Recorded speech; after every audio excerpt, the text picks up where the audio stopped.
po kayong may kasiglahan at may galak sa bawat araw sa kabila po ng global crisis at limitadong paggalaw natin sa ating mga kapaligiran.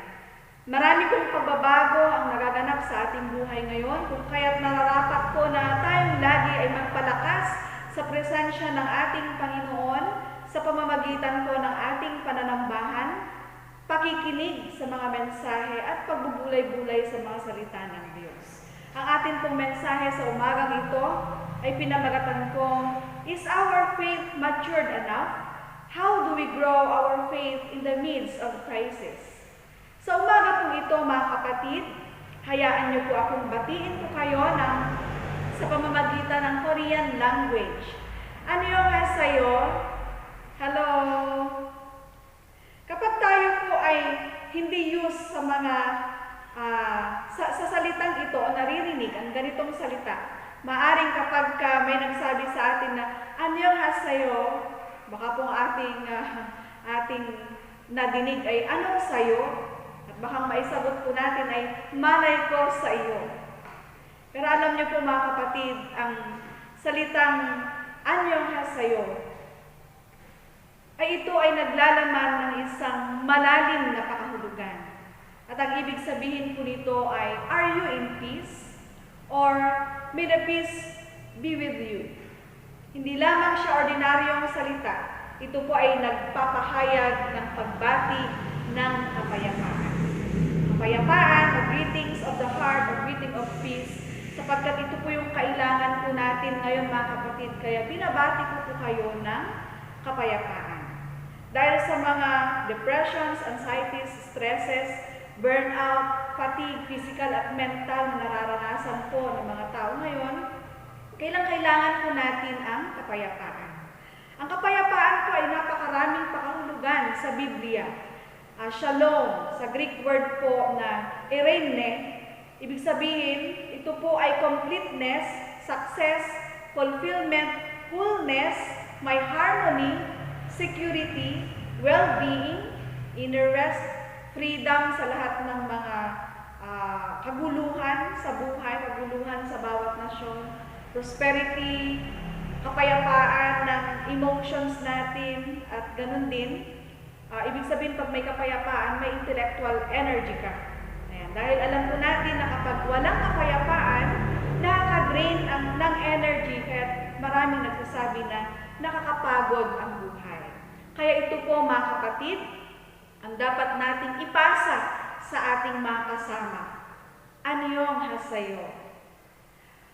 While the world settles into a new temporary lifestyle with a global pandemic, coronavirus COVID-19, maraming mga tao ang natatakot. Takot siyempre magkasakit, takot mahawa ang pamilya, takot siyempre mamatay. Ang tanong nga po ng marami, hanggang kailan magtatagal? Hanggang kailan matatapos ito? May sapat bang pagkain ang bawat pamilya? May sapat bang pagkukunan ng makakain? May kabuhayan ba na makakasustina habang tayo ay nasa global crisis? Paano na yung mga walang-wala? And people's fears are taking hold, and we need to have faith in God that He will provide and protect us. Ang patayang teksto po natin sa umagang ito ay aking napili na ito'y nagsasalarawan ng ating kalagayan sa ngayon. Tulad po ng mga alagad ni Jesus, nais ko po nating tingnan ang binanggit ni Jesus sa kanyang mga alagad noong may bagyo at hinahampas sila ng malaking alon habang sila ay naglalayag sakay ng bangka. Bakit kayo natatakot? Wala ba kayong pananalig? Parang sinasabi po ni Jesus sa kanila, ano ba kayo? Hindi ba nagmamature ang inyong pananampalataya sa pagharap ng mga unos? Hindi ba lumalago ang inyong pananampalataya? Kasama ninyo ako. Ano at kayo'y natatakot at tila walang pananalig? Sino nga ba itong kasama nila na maging ang hangin at dagat ay sumusunod sa Kanya? Parang hindi po nila sa tagal nilang kasama sa Jesus, parang hindi nila kilala siya. And sometimes ganito rin po tayo kapag nahaharap sa hamon ng buhay. Sino nga ba ang may kapangyarihan sa ibabaw ng tubig? tubig po mga kapatid ay nagpapaalaala sa mga Hebreo ng maraming bagay, maraming karanasan at maraming katuruan. Doon po sa aklat ng Genesis chapter 1 verse 2, nung nilalang ng Diyos ang langit at lupa, ang Espiritu ng Diyos ay aali-aligid sa ibabaw ng tubig.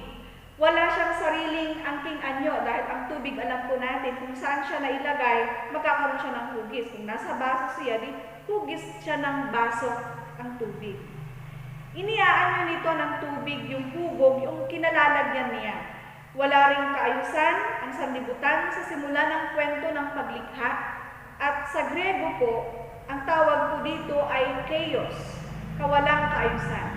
So, sa paglikha ng Diyos ang chaos ay naging pong cosmos, na ibig sabihin sa Greek word ay mayroong kaayusan, may order. Sa simula pa lang ng banal na kasulatan, ipinahahayag na ang pananampalatayang Judeo, Hudyo at saka Kristiyano na tanging ang Diyos ang nakapagdadala ng kaayusan sa walang kaayusan. Doon po sa Genesis chapter 6 verses 9 at chapter 9 verse 17, mababasa naman natin dito yung kwento ni Noah tungkol sa pagbaha. Nilinis ng Diyos ang kanyang sanglilikha sa pamamagitan ng tubig. Ginamit niya ang tubig para lipulin ang lahat ng kasamaan at masasama sa sandaigdigan. Dahil din sa katapatan ni Noah sa Diyos, sila lamang ang naligtas sa baha kasama ng kanyang kamag-anak. Ibig sabihin, dito pinatutunayan na ang tubig ay nasa ilalim ng kapangyarihan ng Diyos. Kung paanong nabibigyan niya ng kaayusan, ang kawalang kaayusan ng tubig, maaari rin niyang gamitin ito upang wasakin ang buhay ni Noah. Kung babasahin naman po natin ang aklat ng Exodus chapter 14, isinasalaysay naman po dito ang kahanga-hangang pagtawid ng mga Israelita sa dagat ng Tambo. Sa pamamagitan po ni Moises, hinawi ng Diyos ang dagat at iniligtas sila. Nakatawid ang mga Hebreo sa pagkaalipin sa kamay po ng mga Ehipsyo patungo sa lupang pangako. Samantalang ang mga kawal naman ng Parawa ay nalunod lahat. Dito naman ginamit po ng Diyos ang tubig upang iligtas ang kanyang bayan. So, from chaos to cosmos, kamatayan sa kaligtasan, from slavery to freedom. At ito po yung ilan na mga isinasagisag ng tubig para sa mga Hudyo. At ngayon po ang mga alagad ni Jesus ay mga Hudyo at si Jesus ay Hudyo. Sino nga ba ito na may kapangyarihan sa tubig? Sumusunod sa kanya ang kalikasan. Napakalalim po ng sinasabi sa atin ng Ebanghelyo ngayong umaga, tunay na si Jesus ay Diyos. Totoong Diyos. Bakit kaya hindi pinatigil ni Jesus agad ang unos? Kung tutusin, maaari niyang pigilan o patigilin ito kaagad kahit hindi nagsasabi ang kanyang alagad. Ngunit tulog na tulog si Jesus, ibig sabihin, hindi niya pinangunahan ang nagaganap sa kapaligiran. Hindi niya sila iniligtas sa unos ng pag-alaala, pagkataranta o pagkatakot at pagmamakaawa. At isa lamang po ang pinapakita sa kanila ni Jesus, hindi niya sila iniwan. Siya ay naroon, tunay na siya'y Emmanuel sa buhay, ang Diyos na sumasa atin, kasakasama natin sa bawat paglalakbay. Sabi sa kanya ng kanyang mga alagad, Guro, di nyo ba alintana, lulubog na tayo? Parang sinasabi po nilang, Guro, wala po ba kayong pakialam? Lulubog na tayo, mamamatay na tayo. At ito po'y madalas hindi sinasagot ng Diyos ang ating mga tanong. Ang ibinibigay niya ay yung perspective, katulad po ng artist perspective. Impression of depth and distance, at hindi po mga detalye lang. Talaga nga bang walang pakialam si Jesus o talagang kulang sa pananampalataya sa kanya ang kanyang mga alagad? Naniniwala at nananalig nga bang si Jesus ay kasama nila at may pakialam sa nangyayari sa kanila? Ilang beses na rin po kaya tayo na nagtatanong sa Panginoon kapag dumaraan po tayo sa krisis ng buhay. Wala na nga kayang pakialam sa nangyayari sa akin, sa nangyayari sa atin, sa aking pamilya, sa mga suliranin ng bansa, ang mga lumalalang social issues ng lipunan, ang korupsyon, domestic violence, terorismo, killings of clergies, poverty, insurgency, karahasan, human rights violation, mga krimen, poverty, EJK, deprivation of education and health, maruming politika, nandiyan ang greediness, psychosocial trauma, and economic hardships at marami pang iba. Wala na nga bang malasakit at pakialam ang Panginoon sa mga nangyayari sa atin? Baliwala nga ba sa Panginoon ang lahat ng paghihirap ng kanyang sangnilikha? Wala na nga bang halaga sa kanya lahat? Lahat ay mamamatay na lamang ba sa kanyang paghihirap? Sa pandemya pong ating kinakaharap, ito na po yung new normal sa buhay natin at hindi din po natin alam kung hanggang kailan ito matatapos. Apektado po ang lahat sa aspeto ng buhay natin. Pati na ang pananambahan at mga gawain ng iglesia ay hindi na isasagawa ng pagsasama-sama. And we are worshiping God through virtual, online live streaming, and physically distant, but syempre spiritually united po tayo. We are singing hymns with our families but away from our church mates. Sabi nga po ng isang profesor, si Prof. Ferdinand Ano, hymn singing Protestant Christianity needs to adjust. Sa ayaw man po at sa gusto natin, mahirap na kalulungkot, hindi normal, but we must accept the true reality and dilemma of what we are facing right now. Sino nga ba naman pong nakakaalam na sa taong 2020 ay darating sa mundo ang coronavirus? Ang coronavirus ay isang parang sumpa sa lahat. Ngunit maaari din po itong pagpapala sa iba. Ang bantang ito sa buong sandaigdigan ay nagpaguho sa maayos na pamumuhay ng tao. Ekonomiya, magandang hanap buhay. At ito rin po ay tumatawag sa atin, nagpapaalaala sa atin, na tayo po ay magsisi, magbalik loob sa Diyos. Unahin siya ng higit pa sa ating mabuhay. Magkaisa sa diwa ng pananalangin at pananampalataya sa Kanya. Magdamayan sa isa't isa at magtulungan. Madalas po sa ating buhay, mga kapatid, sa mga pasakit at madilim na dinadaranas natin, napakahirap nating makita at makitang kasama ang Diyos. Sumasama at nananahan sa atin. Para ang tingin natin ay napakalayo niya at pinabayaan niya tayo na parang hindi natin siya karamay.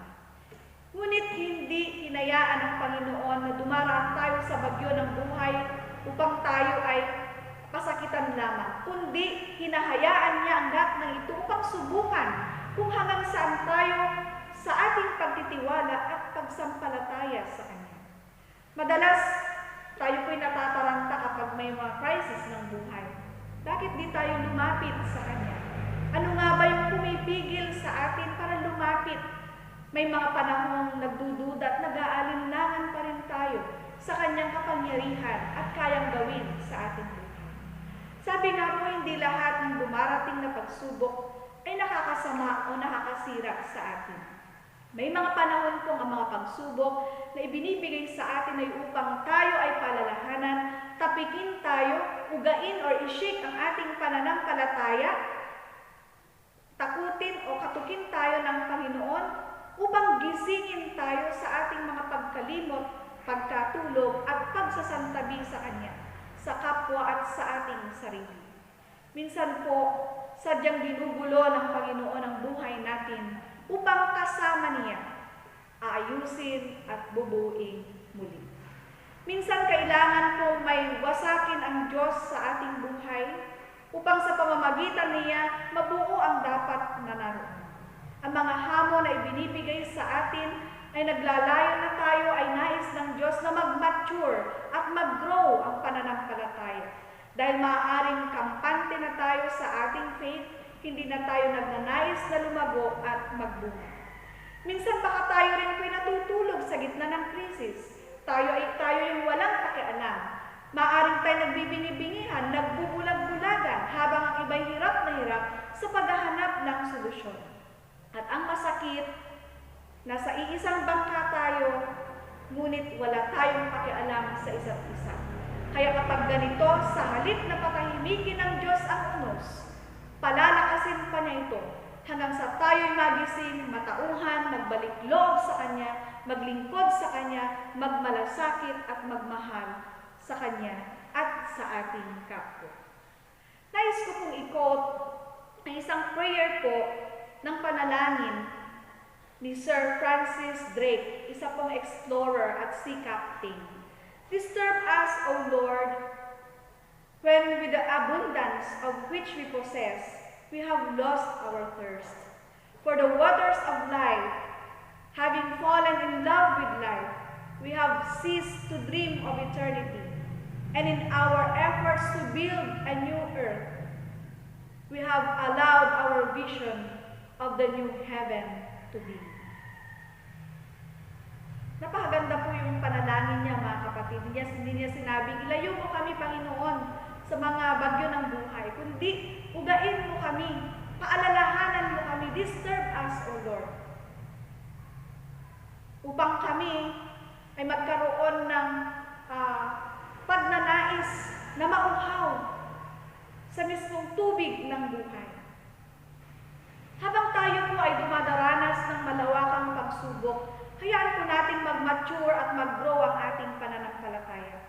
Pagsikapang bigyan ng panahon ang ating pagbabanal at pagpapatatag ng buhay espiritual. Magalak at maglagat din tayo ng pagtitiwala at patuloy na manghawakan sa mga pangako ng Diyos. Ang Diyos ay mahabagin at mapagmahal sa kabila ng mga kahinaan, paglimot at pagtalikod natin sa Kanya. Nakakaunawa siya sa ating mga kakulangan at pag-aalinlangan. Sa lahat ng unos po ng ating buhay, mga kapatid, God is in charge. Nandyan lamang siya. Handa niya tayong samahan. May pakialam siya sa ating buhay.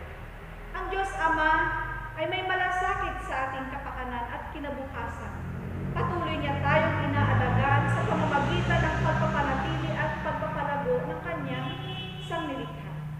Ano man po ang pinagdaraan ng pagsubok, sabi nga ng Panginoon, be still and know that I am God. Nang tunay pong pakahulugan nito sa salitang Hebrew, mga kapatid, ay relax and shut up. I am in charge. Leave it to me what you can't do. Parang sinasabing, i-allow mo naman ako na maging Panginoon sa iyong buhay. Because God is bigger than our problems. God loves us. Let us trust Him na siyang magpahilom, mag-protect sa atin, mga kapatid. Ang mundo ay binigay ng Diyos sa atin bilang tahanan ay nagpapatunay ng Kanyang patuloy na pamamahala sa atin. Yes, ang Diyos ang in charge sa Kanyang nilikha, ngunit tayo rin ay Kanyang pinagkatiwalaan na maging in charge sapagkat tinawag niya tayong pamahalaan ang mundo at ang ating buhay ng mayroong pananagutan at pagmamahal. Ngunit mga kapatid, nakalungkot sa tinatakbo ng sandaigdigan ngayon, ay parang nawawala na ang isip ng mga tao na siya o tayo'y katiwala lang. Masyado nang inaabuso ang kapangyarihan ng mga namumuno. Pinababayaan at pinagsasamantalahan ang nilikha ng Diyos. Kaya't marami ang nadidismaya, marami ang nagagalit, nalulungkot sa nagaganap at maaaring ang Diyos sobrang nalulungkot at nagagalit din sa ating kaganapan. Kailangan po ng lahat ang inner peace, encouragement, may natatanaw na pag-asa. Hindi po tayo nag-iisa, mga kapatid. Kasama natin ang Panginoon sa laban na ito. Sa atin pong paglalayag sa buhay, tiyakin lang po natin na ang Panginoong Hesukristo ay kasama natin. Tiyakin lang po natin sa bangka ni Jesus, tayo rin ay nakasakay. At huwag din po sana nating kalilimutan na mayroon pang ibang mga nakasakay sa bangka, hindi lamang tayo.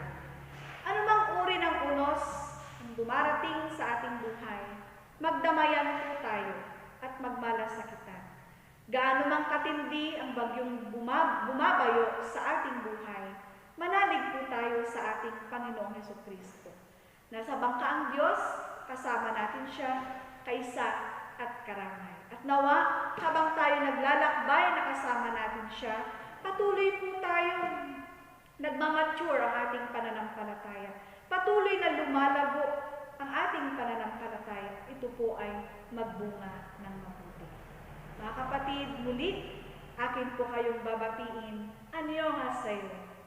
May the peace of God be with you all. Amen.